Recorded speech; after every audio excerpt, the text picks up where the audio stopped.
Welcome back to Thimbleberry U. I am John Jagay, joined again by Amy Walls from Thimbleberry Financial. Great to be back with you. Jag, it's great to be here. So we're recording this episode on October 13th, which is 3 weeks to the day away from the 2020 presidential election.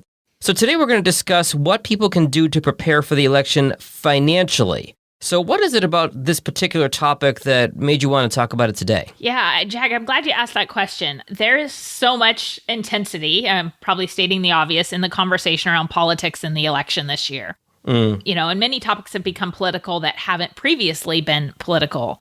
First of all, I want to say that just like in the last podcast we recorded around Trump's tax returns, my desire is to keep this conversation neutral and fact-based and not political. What I really want to get at here is that we need to acknowledge that as a country, we are very divided politically. Absolutely. And that division can create emotion. One of those emotions can be fear. And we also get to couple that emotion related to the election with COVID-19. And what that results in potentially are bigger emotions. So that's why I want to talk about this today. I've had a few questions from clients that I think are really good to address publicly. I think we should talk about those. Right. I was reading an article this morning about the art of having a productive meltdown with all the stress that everybody is under, with the financial stress that so many Americans are under right now, the stress and worry about contracting coronavirus, the fear around the election, if whichever side you're on, of the other candidate winning, and especially those who are juggling parenting and working and teaching and all these things. It's so stressful. And I would imagine that all the stress from a financial perspective leads to this question of panic and should I sell my investments? For sure, it does. There's just this heightened emotion that causes us from being able to think logically. And one of the questions we're going to talk about is definitely a version of should I sell investments? But I would like to start somewhere a little simpler if you don't mind. Sure. And I'm going to paraphrase a question I received. And that is, with things, insert protests, riots, COVID, politics into that, being so uncertain right now, should we be keeping part of our 3 to 6 month cash reserve on hand? If so, how much and in what form? Seems like a legitimate question. Yeah, I love this question because of all the things that are connected to it. Jag, I love puzzle pieces and just knowing how things connect. So when I look at this question, there's fear, there's emergency preparedness, all things we need to deal with. So first, what I want to say is now is a really good time to be sure your family's cash reserve is solid as COVID continues into winter. There's no guarantee that there aren't going to be more layoffs. Right. With the flu, who knows if we end up sheltering in place more than we are right now. And as of right now, there's no second relief package coming, at least as of our recording right now. Exactly. So if you have the ability to shore up those cash reserves, I think now is a great time to do that outside of the election. So the other part of this question that I mentioned, it's also about emergency preparedness. Back east, people have hurricanes. Out here in Portland, we're expecting a major earthquake. In the event of big emergencies like these, electricity is unlikely to work, so phones will be down, ATMs will be down. Cash is the currency that will mean something. Right. So regarding the election, let's hope that whatever the outcome, both sides respectfully honor that result. Part of my job, though, as a financial planner is to help clients be prepared for worst-case scenarios. Given the protesting and riots of the last several months, we need to consider that there could be chaos or perceived chaos around the results or lack of results from this election. True. I've heard it's not going to be an election night. It might be an election week or an election month. Yep. And we've seen that before with presidential elections. So absolutely, it could be prolonged. So with that said, it doesn't hurt to have part of that cash reserve tucked away into the safe at home. That's important to have the cash on hand for all the reasons you just mentioned, Amy.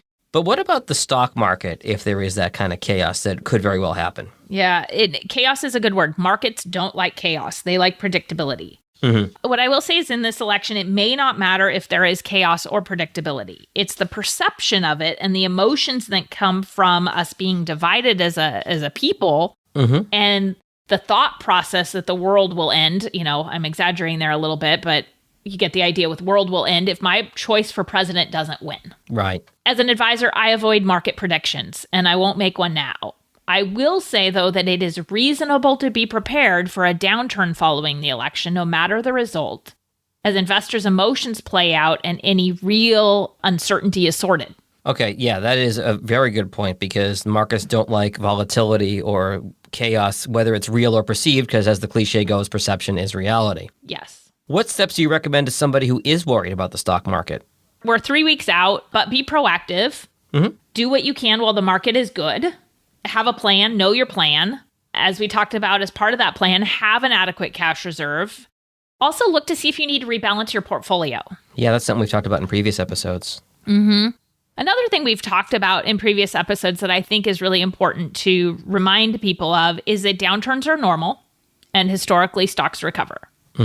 Over the last 35 years, stocks have averaged calendar year declines of over 14%. We've already been over that this year. And 80% of the time, they still end the year positive. So the takeaway there is that volatility is a norm. So the other thing we need to know is that timing the market doesn't work. Right. So if we really knew how to do it, I say this all the time, we'd all be on a beach in Fiji or on our favorite ski slope. Yeah, for me to be at the beach, not the ski slope. I'm not coordinated enough. So the reason market timing doesn't work, this is the part that people miss, is that you have to get lucky twice. You have to get lucky on the time you got out, and you have to get lucky on the time you get back in.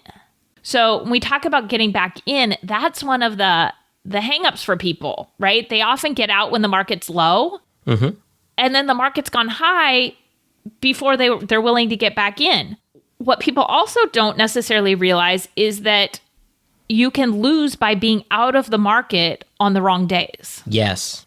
So if you invested $10,000 on January 1 of 1980, by January 1 of 2019, that $10,000 would be worth approximately $650,000. Wow.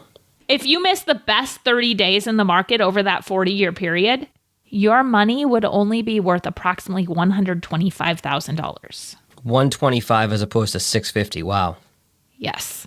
If you miss the 10 best days in the market over that 40-year period, your $10,000 would be worth only $300,000. Again, compared to the 650 if you just stayed in the whole time. Wow, okay. So missing 10 days in the market in 40 years could cause you to have less than half the value of if you just stayed invested. So the other thing people should remember if they're worried about the market is something we've talked about in earlier episodes, and that is to know what you control and what you influence. Right. Focusing on what you control and influence is so much more valuable than focusing on what is outside of your control. What is that cliche about, give you the wisdom to only worry about the things I can control, but also the wisdom to know the difference? Or I'm butchering it, but you know what the cliche I'm talking about. Yep, absolutely. We'll have to look at that for the next time. I can't come up with it off the top of my head either. So I think one way to think about the control and influence is to stop watching the market and the marketainment shows. Yes. And to get off social media. Easier said than done, but so true. I know. I get sucked in myself, but there are times I just have to say enough is enough. So, with the shows, they have one purpose, and that's to grab your attention so that you tune in. And as a result, they get more advertising money. Sure. They don't know you either. Therefore, they can't provide perspective. Okay. I think the other thing to focus on when we look at control and influence is to prepare for the opportunity if the market does drop. If you've got extra cash on the sidelines, consider investing it if we do get a downturn after the election. If you have Roth conversions you've been considering, the market's down, it's a great time to get some free money moved over from IRAs to Roth IRAs. Yeah, absolutely. And I know we have whole other episodes on that, so I won't go into a lot of detail here, but basically, if you had $100,000 that you were going to convert and now it's worth $70,000, when you convert at $70,000 versus $100,000, you just saved $30,000 in taxable income. Right. But the account's still worth the same amount that it was before the decline. So once that account recovers, it's back to where you were and you paid taxes on the lower amount. Absolutely. And then I think especially for our tech clients who have incentive stock options, when the market's down, it's a great time to consider exercising those stock options to potentially avoid alternative minimum tax. Again, we have a lot of episodes on that, so I don't want to spend a lot of time going into it. But my point is there's a silver lining to downturns. There are things that can be done. You just have to figure out what the right things to do for you are in the downturn. And I think it's important to mention in context of all this, Amy, yes, it's worth investing that money if you can. But going back to our first point, only do it if you have enough of a cash reserve for emergencies. We're not saying take your cash reserve and spend it investing it. We're saying if you have extra cash in addition to what you need for an emergencies, this could be an opportunity for you, right? Absolutely. Make sure you've got your foundation solid before you start doing these other things. All right. And if we zoom out a little bit, in a previous episode, we talked about bias. How much does that bias play into being prepared for what might be to come in the next several months? Oh, Jag, that's such a great question. My experience is that recognizing our own biases is one of the best ways to step away from the emotion and take a look at the big picture. And when you can do that, I think you put yourself in a better place to make smart decisions. Also getting an outside perspective from somebody who is in this every day and can look at the numbers objectively, like Amy. We'll give your contact information in just a moment. But before we get to that, any final thoughts?